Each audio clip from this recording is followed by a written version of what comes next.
What's up, YouTube? It's the Console Samurai with Grown Ups Gaming. And when Sony announced they were going to be pulling back support for the PS Vita, nobody was really surprised. The PS Vita has been suffering for a while from a variety of problems. But what may surprise people is that it's probably not the last one we're going to hear about in a short period of time.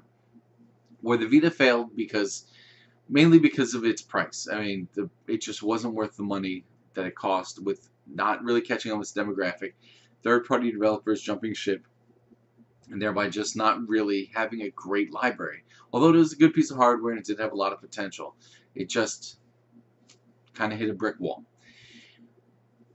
It's not going to be the last one, because where that one failed due to its price, these two are probably going to fail or be retired, not fail, but be retired due to their technical limitations. Treyarch came out. Treyarch is the developer of Black Ops 3. Came out and said that yes, Black Ops 3 will be coming to PS3 and be coming to Xbox 360, but with a pretty significant change. Treyarch said that the last-gen consoles, which, don't be mistaken, PS3 and Xbox 360 and Wii are definitely now considered last-gen. They're not considered current-gen anymore. The PS4, Xbox One, and Wii U are current-gen, and the NX is now next-gen.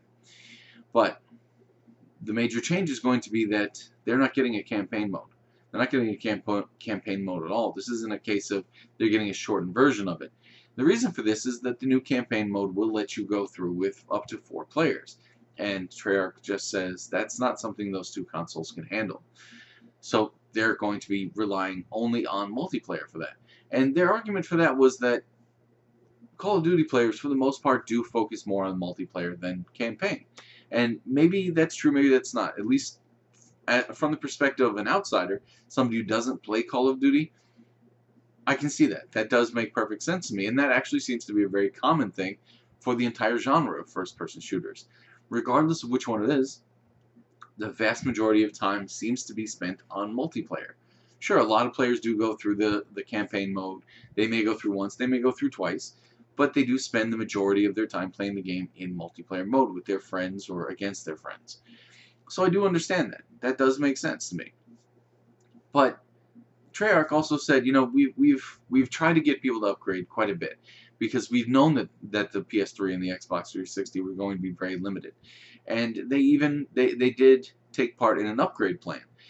A lot of developers actually did, where if you bought a game on last gen, or at the time it was current gen, and several games were upgradable for either free or a small fee, like $10, to be able to upgrade from the PS3 or Xbox 360 version to the PS4 or Xbox One version for, as I said, a very small fee.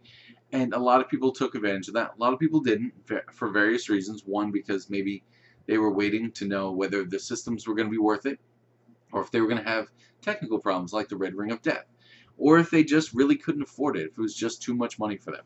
But regardless, a lot of people haven't upgraded, and Treyarch now says those people are probably going to be left behind, because the technical limitations of these two systems, this isn't going to be the last game we see that is going to be released with different features.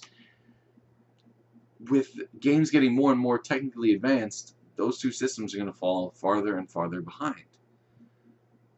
So it does make sense that probably pretty soon we're going to start to hear rumblings of both of these consoles being retired, especially given the fact that Xbox One is pushing backwards compatibility so hard.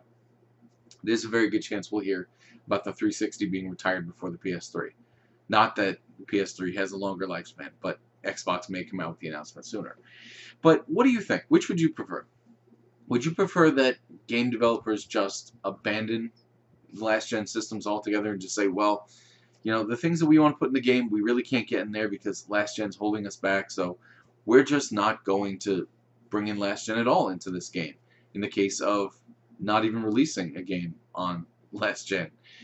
Or would you prefer they do it the way that Treyarch is doing it now, with doing what they can on last-gen?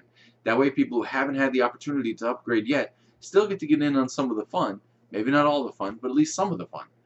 Let me know what you think in the comments down below. Once again, I am the Console Samurai, and I'll see you around.